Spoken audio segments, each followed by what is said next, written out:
Hello! ரம பூ போட்டு அனைவரும் ஆரோக்கியமாக, சந்தோஷமாக, நிம்மதியாக இருப்பீர்கள் என்று நம்புகிறேன். இப்போது அடுத்த பகுதி பார்ப்போம். அவரது விளக்கத்தை உரிய மரியாதையுடன் கேட்பேன் என்றும் நடத்துவேன் என்றும் நான் அவருக்கு உறுதியளிக்கிறேன். இப்போது அவர் சொல்கிறார், சரி, மனிதனின் மூளைக்குள் ஒரு சிறிய துளை உள்ளது. இந்த துளைக்குள் ஆன்மா வாழ்கிறது. இந்த துளையை பாதுகாக்கும் ஒரு வகையான வாழ்வும் உள்ளது. முதுகெலும்பின் அடிப்பகுதியில் கண்ணுக்குத் தெரியாத உயிர் மின்னோட்டம் உருவாகிறது. அதை நான் உங்களுக்கு ஒன்றுக்கு மேற்பட்ட முறை குறிப்பிட்டுள்ளேன். இந்த நீரோட்டத்தின் தொடர்ச்சியான இழப்பு உடலை பழையதாக ஆக்குகிறது. ஆனால் அதன் கட்டுப்பாடு சதையை புதிய உயிர்களால் நிரப்பி அதை நிலைநிறுத்துகிறது. ஒரு மனிதன் தன்னை வென்றவுடன் நம் பள்ளியின் முன்னேறிய யோகிகளுக்கு மட்டுமே தெரிந்த சில நடைமுறைகள் மூலம் இந்த கட்டுப்பாட்டை பெற தொடங்கலாம். இந்த உயிர் மின்னோட்டத்தை தனது முதுகெலும்புக்கு மேலே இழுக்க முடிந்தால் அதை மூளையில் உள்ள துளைக்குள் குவிக்க முயற்சி செய்யலாம். ஆனால் பாதுகாப்பு வால்வை திறக்க உதவும் ஒரு எஜமானரை கண்டுபிடிக்காவிட்டால் அவர் வெற்றி பெற முடியாது. இதை செய்ய தயாராக இருக்கும் ஒரு எஜமானரை கண்டுபிடித்தால் கண்ணுக்கு தெரியாத நீரோட்டம் துளைக்குள் நுழைந்து நீண்ட ஆயுளின் அமிர்தமாக மாறும். நாம் அதை அழைப்பது போல் இது எளிதான காரியமல்ல. ஏனென்றால் அதை மட்டும் முயற்சிக்கும் மனிதனுக்கு அழிவு பதுங்கியிருக்கிறது, காத்திருக்கிறது. ஆனால் வெற்றி பெறும் மனிதன் ஒரு நிலையை தூண்ட முடியும்.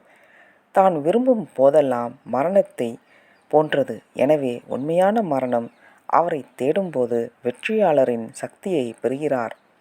உண்மையில் அவர் எந்த நேரத்திலும் தனது மரணத்தின் சரியான தருணத்தை தேர்வு செய்ய முடியும். மேலும் கடுமையான பரிசோதனையில் அவர் இயற்கையாகவே இறந்துவிட்டதாக தோன்றும். இந்த 3 முறைகளையும் தனது கட்டளைப்படி வைத்திருப்பவர் பல 100 ஆண்டுகள் வாழ முடியும். எனக்கும் அப்படித்தான் கற்பிக்கப்பட்டுள்ளது. அவர் இறந்தாலும் புழுக்கள் அவரது உடலை தாக்குவதை தவிர்க்கும். ஒரு 100 பிறகு அவரது சதை இன்னும் சிதைவில் இருந்து விடுபடும். பிரம்மாவின் விளக்கத்திற்கு நன்றி. ஆனால் எனக்கு ஆச்சரியமாக இருக்கிறது. எனக்கு மிகவும் ஆர்வமாக உள்ளது. ஆனால் எனக்கு அதில் நம்பிக்கை இல்லை. அவர் பேசும் இந்த நீரோட்டத்தை உடற்கூறியல் அறியாது. அது நிச்சயமாக அவரது அமிர்தத்தை ஒருபோதும் அறிந்ததில்லை. உடலியல் அற்புதங்களை பற்றிய இந்த கதைகள் வெறும் மூட நம்பிக்கை சார்ந்த தவறான புரிதல்களா?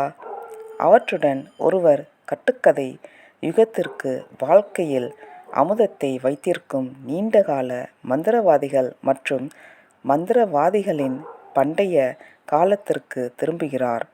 இருப்பினும் பிரம்மா எனக்கு அளித்த சுவாசம் மற்றும் இரத்த கட்டுப்பாட்டின் ஆர்ப்பாட்டங்கள் யோக சக்திகள் வெறும் கை மேராக்கள் அல்ல என்பதற்கு இந்த சக்திகள் சந்தேகத்திற்கு இடமின்றி சாதனைகளின் செயல்திறனுக்கு காரணமாக இருக்கலாம் என்பதற்கும் சில உறுதிமொழிகளை வழங்குகின்றன.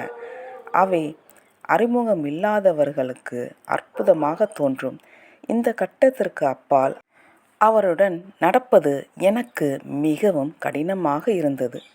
நான் மரியாதையுடன் அமைதியாக இருக்கிறேன். என் அறிவுசார் போராட்டங்கள் என் முகத்தில் தெரியக்கூடாது என்பதில் மிகவும் கவனமாக இருக்கிறேன். இது போன்ற சக்திகளை கல்லறையை நெருங்கும் மனிதர்கள் மிகவும் விரும்புவார்கள் என்று பிரம்மா மீண்டும் கூறுகிறார். ஆனால் அவற்றுக்கான பாதை ஆபத்து நிறைந்தது என்பதை மறந்துவிடாதீர்கள்.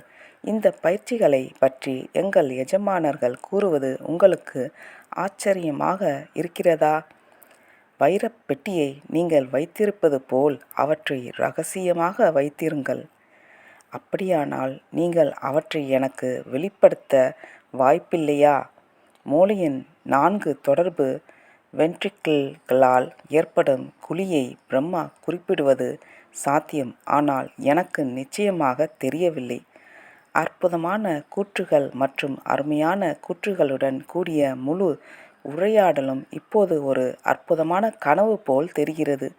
அதை காகிதத்திற்கு மாற்றும் எனது முயற்சி பல முறைக்கு மேல் இந்த புத்தகத்திலிருந்து அதை முழுவதுமாக தவிர்க்க வேண்டும் என்று சிந்திக்க வைக்கிறது. ஏனெனில் நான் பல உரையாடல்களை தவிர்க்க வேண்டிய கட்டாயத்தில் இருக்கிறேன். இது பல உயர்ந்த ஐரோப்பிய உதடுகளை ஆசிய மூட நம்பிக்கையை அவமதித்து சுருட்டச் செய்யும் என்பதில் எனக்கு எந்த சந்தேகமும் இல்லை. இறுதியாக நான் அதை வெளியிட அனுமதித்தால் அது என்னுடையது அல்லாத பிற தீர்ப்புகளின் கட்டளைப்படி இருக்கும். திறமைசாலிகளாக மாற விரும்புபவர்கள் ஓட முயற்சிக்கும் முன் முதலில் நடக்க கற்றுக்கொள்ள வேண்டும் என்று அவர் மெல்லிய புன்னகையுடன் பதிலளித்தார். கடைசியாக ஒரு கேள்வி பிரம்மா. யோகி தலையசைக்கிறார். உங்கள் எஜமானர் இப்போது எங்கே வாழ்கிறார்? அவர் நேபாள மலைகளில் உள்ள ஒரு கோயில் தியான தலத்திற்குள் இருக்கிறார் என்று பதில் வந்தது. நன்றி, வணக்கம். ரமா பூ போட்டு